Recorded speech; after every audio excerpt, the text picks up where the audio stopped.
Projek apa lagi ni Boy Jan ni? Ya Allah ya Tuhanku. Geng, tu JCB. Sebenarnya Boy Jan buat apa ni? Tu JCB tu.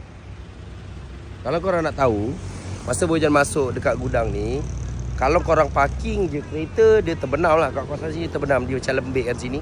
Boy Jan tak tahu dah berapa lori kasaran Boy Jan tambak dekat sini. So walaupun memang bukan tapak Boy Jan sendiri, tapi tak apalah, sebab dia berguna untuk orang next generation. Bagi Boy Jan macam tu lah. Alhamdulillah, rezeki kan, kita bantu sama-sama lah. Okay, ini sewa lagi untuk ni Boy Jan beli tar untuk jalannya lagi cantik, lagi bersih.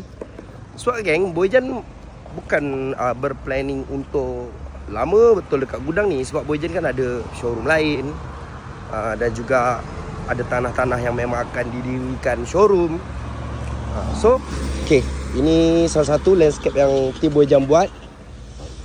Okay, cuma petang ni kita punya projek apa ni?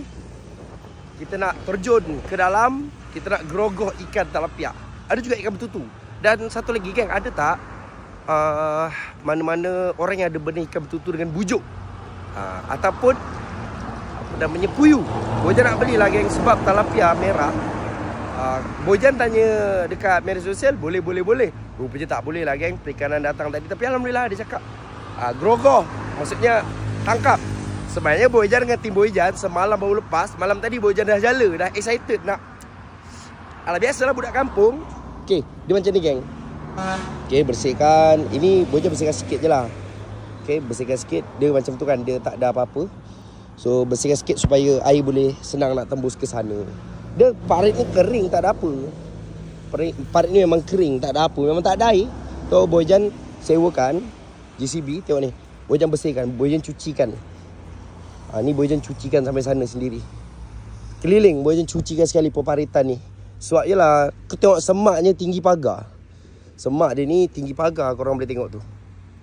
Semua tinggi pagar kan, tapi tak apalah. Boy Jan buat sama-samalah kejiranan kan. Biar air lebih lancar, besarkan dalamkan sikit. Cuci sampai sana. Ni tak tahulah berapa hari sewa, kos lagi, tapi tak ada apa. Selagi bagi manfaat ke orang, insyaAllah. Cuma ni lah, petang ni untuk kita gerogoh ikan talapia dekat sini. Are you ready gerogoh talapia? Oh. Ini air dia, bos. Wow, ini air dia. Ini air dia, geng. Ikan hidup lah. Alamak. Ui, cantik bersih. Ya Allah ya Tuhanku, cantik ya. Cuci sampai ujung geng, nampak tak? Dah bersih. Asalnya ya Allah ya Tuhanku. Sini pun ni terbenam-benam. Ni londang dia gitu.